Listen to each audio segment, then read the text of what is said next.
Hello everybody, my name is Yokita Sharma and welcome to our channel Target for IQ. So guys, आज के इस video में हम juvenile justice act को cover करने वाले हैं. सो आइए चलिए शुरू करते हैं. जुवेनाइल जस्टिस का एक्ट नंबर क्या है? जुवेनाइल जस्टिस का एक्ट नंबर है एक्ट नंबर 2 ऑफ 2016. कब एसेंट मिली इसको? तो 31 दिसंबर 2015 को इसको प्रेसिडेंट की एसेंट मिली. कब एनफोर्समेंट में आया? तो 15 जनवरी 2016 को ये एनफोर्समेंट में आया. और पार्लियामेंट के द्वारा कब इनेक्ट किया गया इसको? तो इसको पार्लियामेंट के द्वारा 66 year of Republic of India में इनेक्ट किया गया. टोटल कितने सेक्शंस हैं? 112 सेक्शन है. टोटल 10 चैप्टर हैं इस एक्ट में. ये तो कुछ बेसिक्स डिटेल हो गई जो आपको इस एक्ट के बारे में पता होना चाहिए. अब इस एक्ट का ऑब्जेक्टिव क्या है? जब भी हम कोई एक्ट पढ़ते हैं तो हमें उसका ऑब्जेक्टिव पता होना चाहिए, जिससे उस एक्ट को समझने में हमें आसानी हो जाती है. सो देख लेते हैं इसका ऑब्जेक्टिव क्या है. और इसका ऑब्जेक्टिव अगर हम देखेंगे या किसी भी एक्ट का ऑब्जेक्टिव हम देखेंगे तो हमें उस एक्ट के प्रीएम्बल में उसका ऑब्जेक्टिव मिलेगा. सो इस एक्ट का ऑब्जेक्टिव क्या है कि an act to consolidate and amend the law relating to children alleged and found CCL and CCP. CCL कौन हो गए? Child in conflict with law, यानी कि विधि का उल्लंघन करने वाला बालक. और CCP कौन हो गए? Child in need of care and protection, यानी देखरेख और संरक्षण की आवश्यकता वाला बालक. तो उनसे रिलेटेड अगर कोई लॉ है तो उसको कंसोलिडेट करना और उनको अमेंड करना. कैसे? By catering to their basic needs through protection, development, treatment, social reintegration and proper care. और by adopting a child friendly approach in education and dispose of matter in the best interest of child. मतलब कि कोई भी law है उसको amend करना, consolidate करना. किन से रिलेटेड? CCL और CCP से रिलेटेड अगर कोई लॉ है तो उसको कंसोलिडेट करना, अमेंड करना. कैसे? उनकी बेसिक नीड्स को कैटरिंग करके through protection, development, treatment, social reintegration, proper care, या ऐसा अप्रोच अडॉप्ट करके जो चाइल्ड फ्रेंडली है in education and matter disposed of. क्यों? In the best interest of the children, बच्चे के हित में.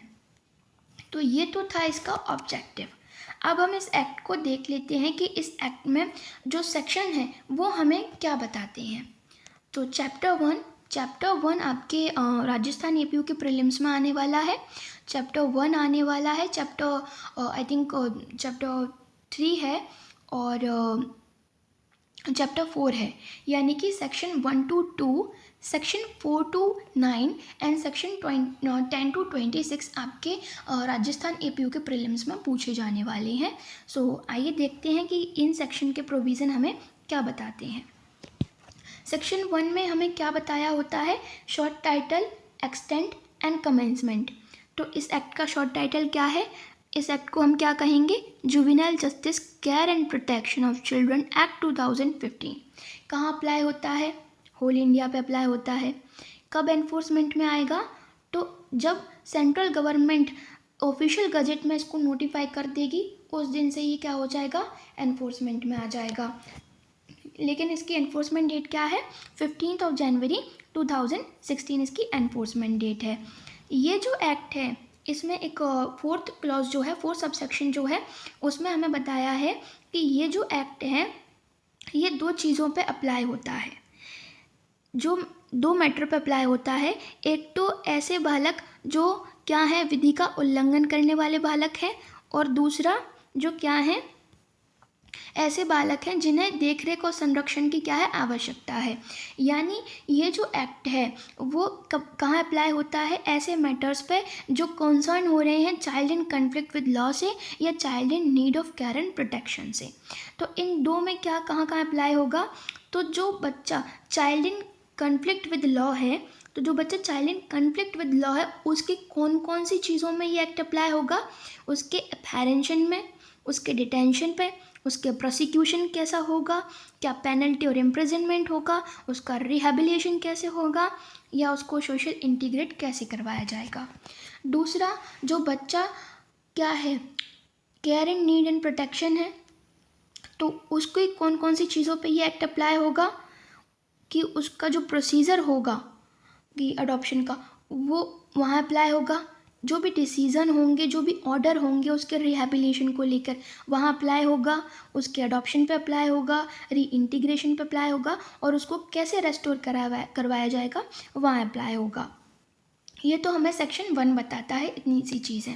सेक्शन 2 जो है वो डेफिनेशन क्लॉज है, एंड मैं यहाँ पे आपको कुछ इंपॉर्टेंट डेफिनेशंस बता दूँगी जो आपके एग्ज़ाम पॉइंट ऑफ व्यू से इंपॉर्टेंट हो सकती हैं, लेकिन एग्ज़ाम से पहले आप सभी डेफिनेशंस को एक बार अच्छे से करके जाएं। सेक्शन 2 क्लॉज 1 क्या हमें बताता है अबेंडेंट चाइल्ड के बारे में, कि अबेंडेंट चाइल्ड कौन होगा। अबेंडेंट चाइल्ड कौन होगा? तो अबेंडेंट चाइल्ड होगा ऐसा बच्चा जिसे त्याग दिया गया है उसके बायोलॉजिकल या अडॉप्टिव पेरेंट और गार्डियन के द्वारा, और जिसे CWC ने यानी कि चाइल्ड वेलफेयर कमेटी ने क्या कर दिया है, अबेंडेंट डिक्लेयर कर दिया है, उसको क्या कहेंगे, अबेंडेंट चाइल्ड। नेक्स्ट डेफिनेशन आपको देखनी है आफ्टर केयर की, जो 2+5 में बताई गई है। फिर आपको 2+12 में चाइल्ड की डेफिनेशन बताई गई है, वो आपको देख के जानी है। यानी कि चाइल्ड से क्या मतलब हो गया, एक ऐसा बच्चा जो 18 से कम है, उसको क्या कहेंगे, चाइल्ड कहेंगे। सेक्शन 2+13 में क्या बताया है, child in conflict with law, कि ऐसा कोई बच्चा जो पाया जाता है या जिसने कोई अपराध किया है और वो क्या है 18 से कम है, उसको क्या कहेंगे, child in conflict with law. अब 2+14 में क्या बताया है, child in need of care and protection, ये आपको देख के जानी है। 2+33 में आपको क्या बताया, हीनियस ऑफेंस, यानी जघन्य अपराध कौन से होंगे उसके बारे में आपको बताया गया है। 2+35 में जुवेनाइल, जुवेनाइल कौन होगा, जो 18 से कम है। 2+45 में पैटी ऑफेंसेस, पैटी ऑफेंसेस कौन से होंगे, तो जिनमें जो इम्प्रिजनमेंट है वो अप टू 3 ईयर्स है, वो पैटी ऑफेंसेस होंगे। 2+54 में सीरियस ऑफेंसेस कौन से होंगे इसके बारे में बताया है। और 2+60, और जिससे मुझे लगता है कि 2+60 से आपको क्वेश्चन पूछा जा सकता है, तो इसे अच्छे से देख के जाएं। 2+60 में सरेंडर चाइल्ड के बारे में बताया गया है, यानी कि सरेंडर चाइल्ड कौन होगा, एक ऐसा बालक जिसके माता पिता और संरक्षक के द्वारा वो क्या कर दिया गया है, वो रेलिंक्विस्ट कर दिया गया है। क्यों कर दिया गया है, या तो किसी फिजिकल इमोशनल फैक्टर्स की वजह से या सोशल फैक्टर्स की वजह से जो उनके कंट्रोल में नहीं है, और जिसे कमिटी ने क्या कर दिया है, सरेंडर चाइल्ड डिक्लेयर कर दिया है। ऐसे बच्चे को क्या कहेंगे, सरेंडर चाइल्ड कहेंगे। तो ये थे आपके डेफिनेशंस जो आपको अच्छे से करके जानी है, लेकिन आप सभी डेफिनेशंस को देख जाएंगे तो आपके एग्ज़ाम के लिए बेनिफिशियरी होगा। नेक्स्ट देख लेते हैं चैप्टर 3। चैप्टर 3 हमें बताता है जुवेनाइल जस्टिस बोर्ड के बारे में, जो कहाँ से कहाँ तक है, सेक्शन 4 to सेक्शन 9 तक है। और जुवेनाइल जस्टिस बोर्ड को डिफ़ाइन किया गया है क्या एक्ट में, नहीं, जुवेनाइल जस्टिस बोर्ड को एक्ट में डिफ़ाइन नहीं किया, लेकिन इसके कॉन्स्टिट्यूशन के बारे में हमें सेक्शन 4 में बताया गया है। सो आइए चलिए देख लेते हैं सेक्शन 4 हमें क्या बताता है। सेक्शन 4 हमें बताता है जुवेनाइल जस्टिस बोर्ड के बारे में। 4 सबसेक्शन 1 हमें क्या बताता है कि जो स्टेट गवर्नमेंट होगी वो जुवेनाइल जस्टिस बोर्ड को कॉन्स्टिट्यूट करेगी फॉर एवरी डिस्ट्रिक्ट, हर एक डिस्ट्रिक्ट के लिए एक या एक से ज़्यादा, और क्यों, कि वो पावर एक्सरसाइज कर सके या फंक्शंस को डिस्चार्ज कर सके, जो बच्चा क्या है, कन्फ्लिक्ट विद लॉ है, उससे रिलेटेड फंक्शंस को डिस्चार्ज कर सके, उनसे रिलेटेड पावर को क्या कर सके, एक्सरसाइज कर सके। और क्या बताता है 4 सबसेक्शन 2 कि एक बोर्ड शैल कॉन्स्टिट्यूट, बोर्ड में कौन कौन होगा ये हमें सबसेक्शन 2 में बताया गया है, कि बोर्ड में एक मेट्रोपॉलिटन मजिस्ट्रेट या JMFC हो सकता है, लेकिन वो कौन नहीं होगा, CGM और CMM नहीं होगा। और जो JMFC होगा या MM होगा, इस एक्ट में उसे क्या कहेंगे, जुवेनाइल जस्टिस बोर्ड में प्रिंसिपल मजिस्ट्रेट उसको कहा जाएगा, और उसके पास एटलीस्ट 3 ईयर्स का एक्सपीरियंस होना चाहिए। और कौन होगा बोर्ड में? 2 सोशल वर्कर होंगे जिसमें से एटलीस्ट एक महिला होगी। और 3 में क्या बताया गया है? सोशल वर्कर जो होंगे उन्हें बोर्ड का मेंबर तभी बनाया जाएगा, तभी अपॉइंट किया जाएगा जब वो हेल्थ में या एजुकेशन में इन्वॉल्व होंगे, इनसे रिलेटेड जो भी चीज़ होंगी उनमें इन्वॉल्व होंगे, या फिर वेलफेयर एक्टिविटीज़ में इन्वॉल्व होंगे एटलीस्ट फॉर 7 ईयर्स, या फिर उनके पास कोई प्रोफेशनल डिग्री होगी चाइल्ड साइकोलॉजी से रिलेटेड या साइकेट्री से, या फिर वो उनके पास जो डिग्री है वो सोशोलॉजी की या लॉ की कोई डिग्री उनके पास है, तभी उनको क्या सोशल मतलब मेंबर के रूप में अपॉइंट किया जाएगा। सबसेक्शन 4 क्या बताता है हमें कि कोई भी पर्सन, ऐसा कोई भी पर्सन बोर्ड का मेंबर बनने के लिए एलिजिबल नहीं होगा जो कोई भी अगर पाया गया कि वो मतलब जो कोई भी अगर पाया जाता है कि उसका जो पास्ट रिकॉर्ड है वो ह्यूमन राइट और चाइल्ड राइट का वायलेशन करते में पाया गया, उसका पास्ट रिकॉर्ड अगर ऐसा है कि उसने ह्यूमन राइट का वायलेशन किया है या चाइल्ड राइट का वायलेशन किया है, या फिर किसी मोरल टर्प्टिट्यूड में इन्वॉल्व है, कन्विक्टेड है उसके लिए, या फिर किसी स्टेट गवर्नमेंट या सेंट्रल गवर्नमेंट के द्वारा उसकी सर्विस से उसे डिसमिस कर दिया है, रिमूव कर दिया है, या फिर कोई ऐसी कॉरपोरेशन जो स्टेट गवर्नमेंट या सेंट्रल गवर्नमेंट के द्वारा ओन्ड है या कंट्रोल है उसके द्वारा सर्विस से रिमूव कर दिया गया है या डिसमिस कर दिया गया है, ऐसे पर्सन को बोर्ड का मेंबर नहीं बनाया जाएगा। और किसको नहीं बनाया जाएगा? और ऐसे पर्सन को नहीं बनाया जाएगा जो इंटरेस्ट है चाइल्ड अब्यूज़ में या एम्प्लॉयमेंट ऑफ चाइल्ड लेबर में या किसी अदर लॉ का वायलेशन कर रहा है या इमोरल एक्ट कर रहा है, तो उस पर्सन को बोर्ड का मेंबर नहीं बनाया जाएगा। और क्या बताता है हमें सेक्शन 4? सेक्शन 4 ये बताता है कि जो सेंट्रल गवर्नमेंट है वो इंश्योर करेगी उनकी इंडक्शन ट्रेनिंग, सारे जो मेंबर होंगे board member including principal magistrate उनकी इंडक्शन ट्रेनिंग को मतलब करवाएगी, और वो 60 डेज़ की होगी from the date of appointment. और सेक्शन 4 हमें क्या बताता है? सेक्शन 4 सबसेक्शन 6 हमें उनके रेजिग्नेशन जो भी मैनर प्रिस्क्राइब्ड है उसमें रेजिग्नेशन होगा। सेक्शन 4 सबसेक्शन 7 हमें ये बताता है कि कोई भी अगर मेंबर अपॉइंट किया गया है तो वो कैसे टर्मिनेट होगा, लेकिन प्रिंसिपल मजिस्ट्रेट टर्मिनेट नहीं होगा, उसके अलावा जो मेंबर अपॉइंट किए गए हैं वो टर्मिनेट कैसे होंगे?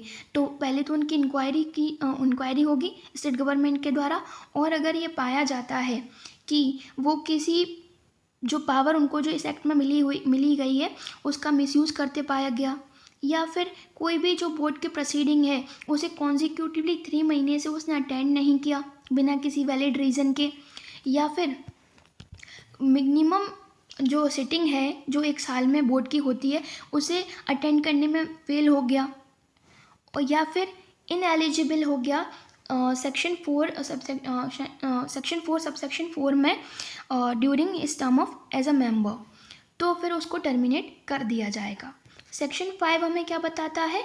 Placement of a person who ceases to be a child during person of inquiry. अगर इंक्वायरी के दौरान बच्चे ने 18 साल की उम्र कंप्लीट कर ली तो इंक्वायरी जो बोर्ड कंटिन्यू करेगा वो ऐसे कंटिन्यू करेगा जैसे वो पर्सन अभी भी चाइल्ड है। ये सेक्शन 5 में बताया गया। सेक्शन 6 में क्या बताया?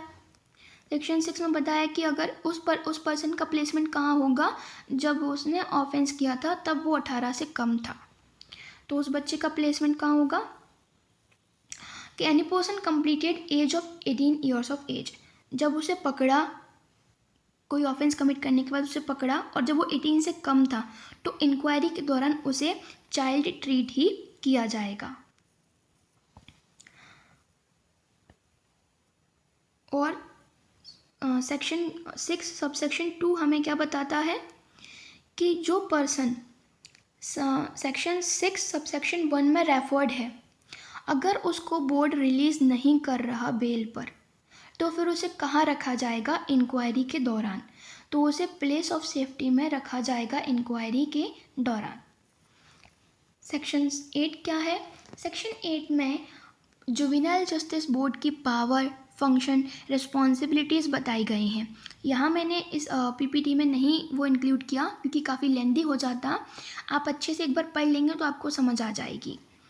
सेक्शन 8 में पावर, फंक्शन एंड रिस्पॉन्सिबिलिटीज़ के बारे में बताया गया है कि बोर्ड की क्या पावर होंगी, क्या फंक्शंस होंगी, क्या रिस्पॉन्सिबिलिटीज़ होंगी। सेक्शन 7 बोर्ड के प्रोसीजर के बारे में है।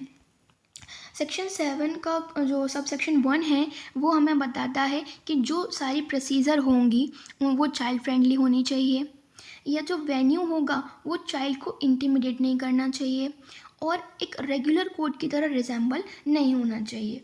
और क्या बताता है सेक्शन 7 का जो सब सेक्शन 2 है वो हमें बताता है कि जो child in conflict with law है उसको बोर्ड के एक इंडिविजुअल मेंबर के आगे भी प्रोड्यूस किया जा सकता है। अगर बोर्ड के मेंबर्स नहीं है, सिटिंग में नहीं है और केवल एक ही मेंबर है, तो उस एक मेंबर के आगे भी child in conflict with law को क्या किया जा सकता है, प्रोड्यूस किया जा सकता है।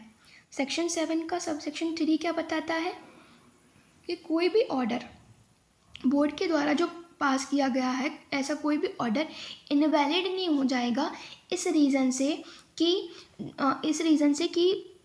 Only of the absence of any member. किस रीज़न से कि कोई भी मेंबर की एब्सेंसी की वजह से वो जो ऑर्डर पास किया गया है वो इनवैलिड नहीं हो जाएगा प्रोसीडिंग की किसी भी स्टेज पे।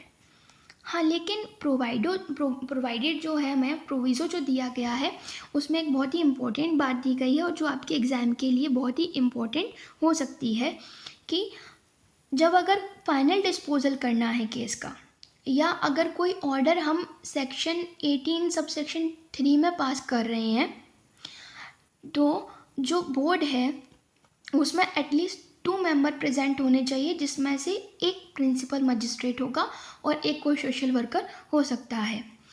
सेक्शन 7 का सब सेक्शन 4 क्या बताता है कि अगर कोई भी इंटरिम या फाइनल डिस्पोजल करना है केस का और वहाँ ओपिनियन में डिफरेंस है, तो अगर ओपिनियन में डिफरेंस है तो फिर मेजॉरिटी प्रिवेल करेगी। लेकिन अगर मेजॉरिटी भी नहीं है तो प्रिंसिपल मैजिस्ट्रेट का जो डिसीज़न होगा, जो ओपिनियन होगा, वो प्रिवेल करेगा। सेक्शन 9 क्या बताता है, जो भी मजिस्ट्रेट इस एक्ट में एम्पावर्ड नहीं है तब क्या प्रोसीजर होगी। तो अगर कोई मजिस्ट्रेट इस एक्ट में एम्पावर्ड नहीं है तो वो राइटिंग में रीज़न रिकॉर्ड करेगा और जो भी जिस बोर्ड के पास जुरिस्डिक्शन होगा उस बोर्ड को उस बच्चे को सौंप देगा कि अब आप इसको देखें और यही और क्या करेगा, और उसको place of during the inquiry उसको क्या कर देगा, प्लेस ऑफ सेफ्टी में उसको रख देगा। अगर वो कह रहा है बच्चा कि वो पर्सन जो क्लेम वो जो पर्सन लाया गया है जिस मजिस्ट्रेट के आगे जो एम्पावर्ड नहीं है, अगर वो पर्सन कह रहा है कि वो चाइल्ड है, तो इंक्वायरी के दौरान उसे प्लेस ऑफ सेफ्टी में कर देगा और उसको क्या कर देगा, जो मजिस्ट्रेट जो दूसरे जुरिस्डिक्शन वाले बोर्ड हैं उनको सौंप देगा उस बच्चे को। चैप्टर 4 जो है, चैप्टर 4 हमें क्या बताता है कि जो चिल्ड्रन कन्फ्लिक्ट विद लॉ है उनके रिलेशन में क्या प्रोसीजर होगा। तो ये हमें सेक्शन 10 to 26 में बताए गए हैं। सेक्शन 10 हमें क्या बताता है, apprehension of child alleged to be in conflict with law. विधि का उल्लंघन करने वाले अभिकथित बालक की गिरफ्तारी कैसे होगी। तो जो भी चाइल्ड कन्फ्लिक्ट इन लॉ है उसकी गिरफ्तारी कौन करेगा, पुलिस करेगी। लेकिन पुलिस उसे डायरेक्टली बोर्ड के पास नहीं लेके जाएगी। कहाँ लेके जाएगी, या तो स्पेशल जुवेनाइल पुलिस यूनिट के पास लेके जाएगी या चाइल्ड वेलफेयर पुलिस ऑफिसर के पास उसको लेके जाएगी। और उन दोनों में से जिसके पास भी लेके जाएगी वो उसे बोर्ड के आगे प्रोड्यूस करेंगे विद इन 24 आवर्स। लेकिन ये जो 24 आवर्स होंगे इसमें से जो जर्नी का टाइम है, जितना भी नेसेसरी टाइम है जर्नी का, उसे एक्सक्लूड किया जाएगा। प्रोवाइडेड जो प्रोविज़ो हमें दिया गया है उस प्रोविज़ो में हमें क्या बताया गया है कि किसी भी केस में CCL को, child in conflict with law को, पुलिस लॉकअप में या जेल में नहीं रखा जाएगा। सेक्शन 11 हमें क्या बताता है कि role of a person in whose charge CCL place. उस पर्सन की क्या जिम्मेदारी होगी या उस पर्सन का क्या रोल होगा जिसके पास child in conflict with law को या CCL को रखा गया है। तो उस पर्सन की क्या रिस्पॉन्सिबिलिटी होगी, उस पर्सन की ये रिस्पॉन्सिबिलिटी होगी कि उसको एज अ चाइल्ड्स पेरेंट की तरह ट्रीट करना है उस बच्चे को, कि जैसे वो उसका पेरेंट है, और चाइल्ड के मेंटेनेंस के लिए वो रिस्पॉन्सिबल होगा। ये था सेक्शन 11। सेक्शन 12 क्या बताता है, बेल के बारे में, कि bail to a person who apparently a child alleged to be child in conflict with law. कोई भी चाइल्ड जिसने क्या किया है, बेलेबल या नॉन बेलेबल ऑफेंस कमिट किया है, और उसको डिटेन किया जाता है या अपेरेंट किया जाता है पुलिस के द्वारा, और या उसको बोर्ड के आगे लाया जाता है,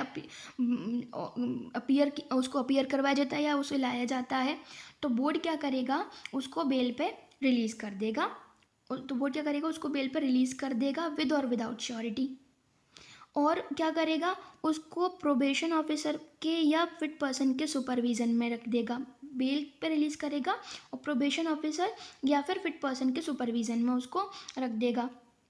और जो प्रोवाइज़ो है वो हमें क्या बताता है कि अगर कोई पर्सन जो CCL है उसको बेल पे रिलीज़ किया गया, करना ही है, चाहे वो बेलेबल ऑफेंस कमिट करे या नॉन बेलेबल करे, लेकिन कुछ सिचुएशन ऐसी हैं जहां बोर्ड क्या कर सकती है, डिनाई कर सकती है कि उसको बेल नहीं मिलेगी। कौन कौन सी सिचुएशन है, कि अगर वो जो नॉन क्रिमिनल है उनके एसोसिएशन में आ रहा है, या फिर उसको मोरल, फिजिकल या साइकोलॉजिकल डेंजर हो रहा है, या फिर उसको रिलीज़ करने से जो एंड ऑफ जस्टिस है वो डिफीट हो रही है, तो बोर्ड क्या कर सकता है, डिनाई कर सकता है उसको बेल पर रिलीज़ करने से।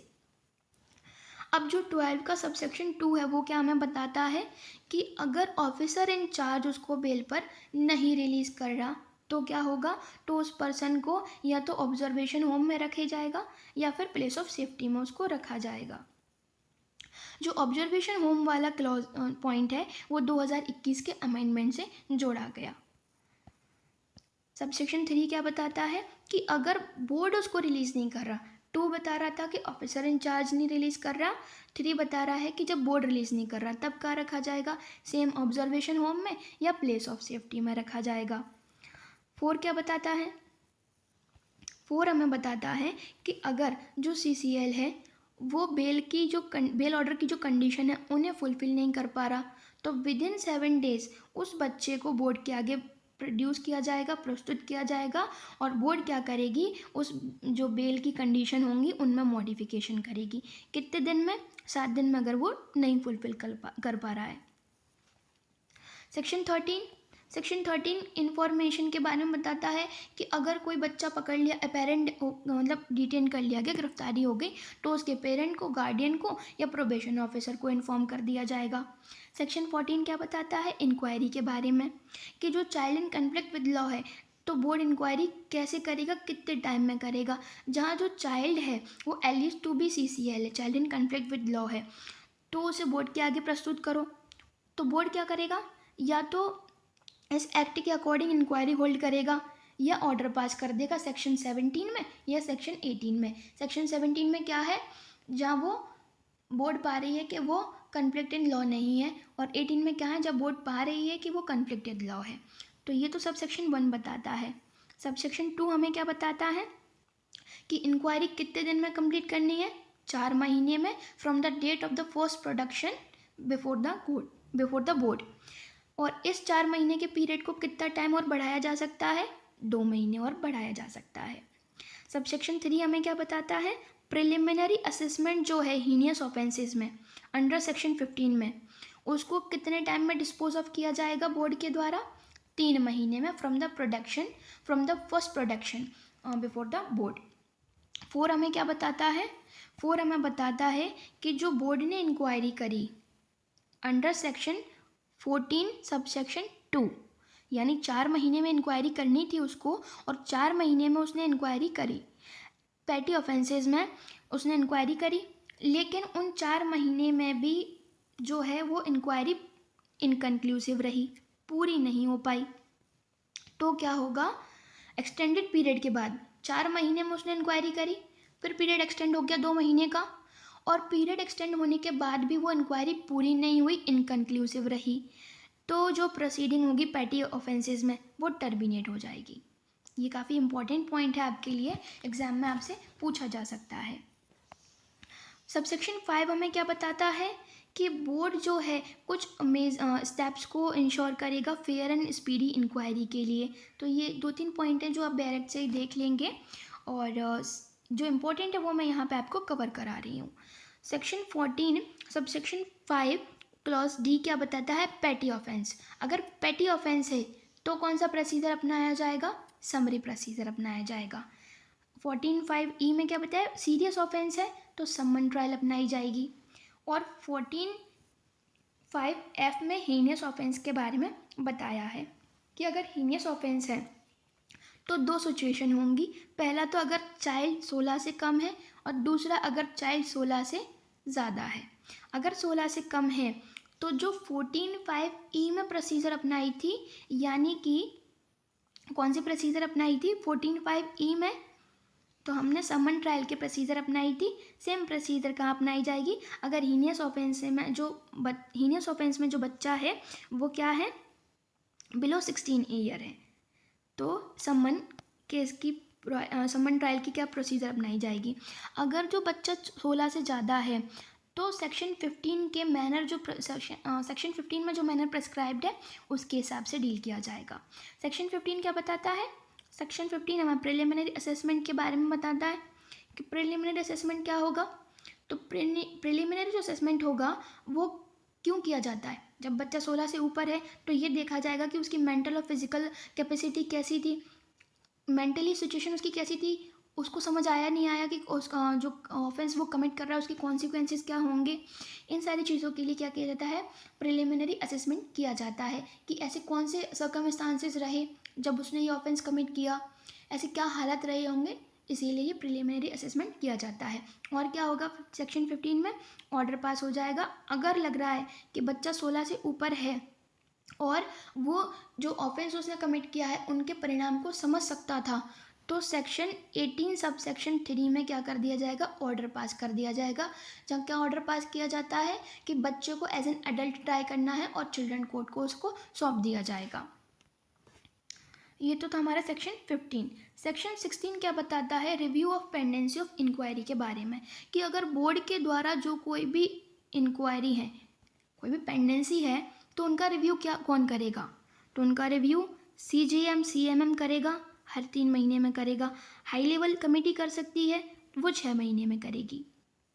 और क्या बताया है, सब सेक्शन 3 में हमें ये बताया है कि जो भी इंफॉर्मेशन होगी ऐसी पेंडेंसी के रिगार्डिंग वो बोर्ड फर्निश करेगा, किसको करेगा, CGM या CMM को और DM को, क्वार्टरली बेसिस पर करेगा।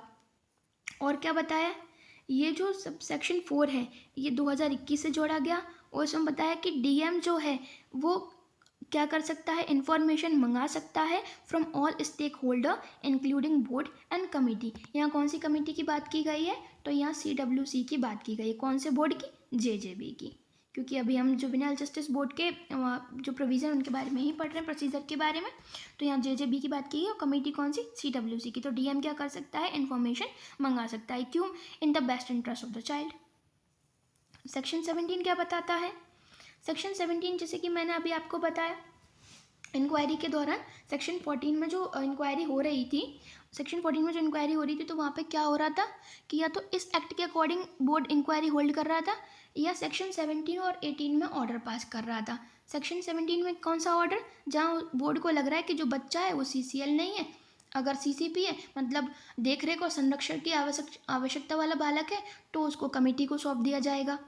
लेकिन अगर बोर्ड को लग रहा है कि बच्चा जो है वो child in conflict with law है, तो वो 18 में ऑर्डर की लिस्ट दी गई है, उनको क्या करेगा, पास करेगा। जैसे कि कौन कौन से ऑर्डर हो जाएंगे कि आप स्कूल जाइए, आप क्या करिए, थेरेपेटिक जो सेशन है उनको अटेंड कीजिए, और क्या कीजिए, आप परफॉर्म कम्युनिटी सर्विस परफॉर्म कीजिए, या फिर क्या कीजिए, अगर वो उस बच्चे को क्या कर, मतलब जो बोर्ड है अगर उस बच्चे को क्या कर रहा है, गुड कंडक्ट पर प्रोबेशन पर छोड़ रहा है, तो वो गार्डियन को, पेरेंट को या प्रोबेशन ऑफिसर को बोलेगा कि वो क्या करे, बॉन्ड भरे उसके बेसिस पे, नॉट एक्सीडिंग फॉर 3 ईयर्स। तो ये सारे जो ऑर्डर हैं वो सेक्शन 18 में बताए गए हैं। लेकिन सेक्शन 18 में ये बताया गया है कि और एडिशनल ऑर्डर भी बोर्ड क्या कर सकता है, पास कर सकता है। कौन कौन से ऐसे एडिशनल ऑर्डर हो सकते हैं? तो जैसे स्कूल अटेंड करना, वोकेशनल ट्रेनिंग अटेंड करना, या डी एडिक्शन प्रोग्राम में जाना, तो ये सारे वो ऑर्डर पास कर सकता है। सेक्शन जो 19 है वो हमें चिल्ड्रन कोर्ट की पावर के बारे में बताती है। चिल्ड्रन कोर्ट की पावर क्या होगी कि अगर हमने सेक्शन 15 में प्रिलिमिनरी निर्धारण करने के बाद अगर कोर्ट को लगा कि बच्चा जो है वो क्या है, उसको एडल्ट ट्राई करने की ज़रूरत नहीं है, तो वो ऑर्डर पास कर देगा। और कैसे ऑर्डर पास कर देगा? सेक्शन 21 में जैसे ऑर्डर बताए गए उनको पास कर देगा। और क्या कर देगा? और वो क्या कर देगा? कैसा ऑर्डर पास कर देगा? सेक्शन 21 में जो ऑर्डर बताए गए हैं उनके अकॉर्डेंस में ऑर्डर पास कर देगा। या अगर उसको लग रहा है चिल्ड्रन कोर्ट को कि उसे एडल्ट ट्राई करा जाना चाहिए, तो फिर वो उसको एज एन एडल्ट ट्राई करेगा। सेक्शन 20 में हमें क्या बताया गया है? सेक्शन 20 में हमें बताया गया है कि चाइल्ड अटेन एज ऑफ 21, उसने 21 ईयर की क्या कर ली है, एज कंप्लीट कर ली है, लेकिन उसका जो पीरियड है प्लेस ऑफ सेफ्टी में रहने का वो अभी भी बचा हुआ है। तो क्या होगा कि अगर जो फॉलोअप सेक्शन 19 में बनाया जाएगा प्रोबेशन ऑफिसर के द्वारा या फिर किसके द्वारा, जैसे कि प्रोबेशन ऑफिसर के द्वारा जो फॉलोअप बनाया गया, उसको देखने के बाद अगर चिल्ड्रन कोर्ट को ये लगता है कि उसमें कोई सुधार आया है तो उसको रिलीज़ कर दिया जाएगा, या फिर बोला जाएगा कि वो उसे अब भी जेल में रहना चाहिए। ये था सेक्शन 20। सेक्शन 21 में क्या?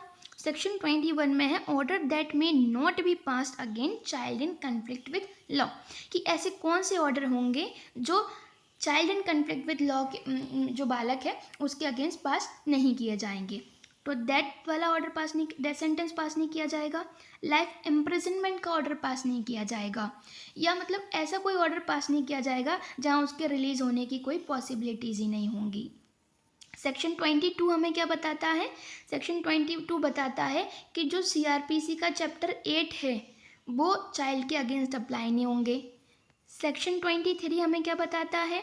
सेक्शन 23 हमें बताता है कि एक CCL की एक ऐसे पर्सन के साथ जो चाइल्ड नहीं है जॉइंट प्रोसीडिंग नहीं होगी। लेकिन अगर जॉइंट प्रोसीडिंग हो गई और बाद में हमें पता चला कि वो जो एक पर्सन है वो चाइल्ड नहीं है और उसकी जो प्रोसीडिंग CCL के साथ हो रही है, तो सेपरेट कर दी जाएंगी वो प्रोसीडिंग।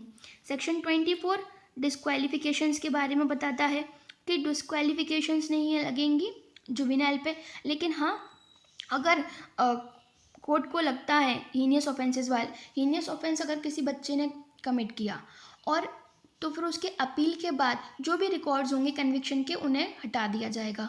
लेकिन अगर कोर्ट को लगता है कि नहीं हटाने जाने चाहिए तो फिर चिल्ड्रन कोर्ट उनको नहीं हटाएगा, बोर्ड उनको नहीं रिमूव करेगा, डिस्ट्रॉय करेगा। सेक्शन 25 में स्पेशल प्रोविजंस बता दिए कि इस एक्ट के आने से पहले अगर किसी पर्सन का जो भी बोर्ड के आगे जो भी कोर्ट के आगे जो प्रोसीडिंग चल रही थी वो वैसे ही चलती रहेगी, इस एक्ट का कोई इफेक्ट नहीं पड़ेगा। सेक्शन 26 हमें क्या बताता है? सेक्शन 26 हमें बताता है provision with respect of run away child, कि अगर कोई CCL है और वो क्या हुआ, अगर वो जो CCL है वो भाग गया प्लेस ऑफ सेफ्टी से, स्पेशल होम से या ऑब्जर्वेशन होम से, तो अगर ये पॉसिबल है कि जिस बोर्ड ने ऑर्डर पास किया है उसके सामने अगर आप उसको प्रस्तुत कर सकते हैं तो उसके आगे उसको प्रस्तुत कीजिए। और कोई भी जो पुलिस ऑफिसर होगा वो ये कर सकता है, कोई भी पुलिस ऑफिसर इसको करने के लिए क्या है, ऑथोराइज्ड है। लेकिन अगर ये पॉसिबल नहीं है कि जिसने जो ऐसा ऑर्डर पास किया CCL के अगेंस्ट उसके आगे प्रस्तुत करना पॉसिबल नहीं है, तो किसी के भी आगे आप उसको प्रोड्यूस कर सकते हैं, किसी भी मजिस्ट्रेट के आगे। लेकिन वो जो होगा वो एडिशनल डायरेक्शन दे सकता है, एडिशनल प्रोसीडिंग उस बच्चे के अगेंस्ट इंस्टीट्यूट नहीं की जा सकती। ये था हमारा सेक्शन 26। आई होप आज का ये वीडियो आपको अच्छा लगा होगा एंड ये वीडियो आपके लिए काफ़ी हेल्पफुल भी रहेगा राजस्थान APO के लिए, क्योंकि मैंने यहाँ पे वही चीज़ें डिस्कस करी हैं जो प्रीलिम पॉइंट ऑफ व्यू से क्या है इम्पॉर्टेंट है। अगर आपको कोई भी सेक्शन को लेकर कोई डाउट है तो आप मुझे कमेंट बॉक्स में कमेंट करके पूछ सकते हैं, और ऐसे ही वीडियोस हम आपके लिए लाते रहेंगे। तब तक के लिए stay tuned with the channel. Thank you and have a nice day.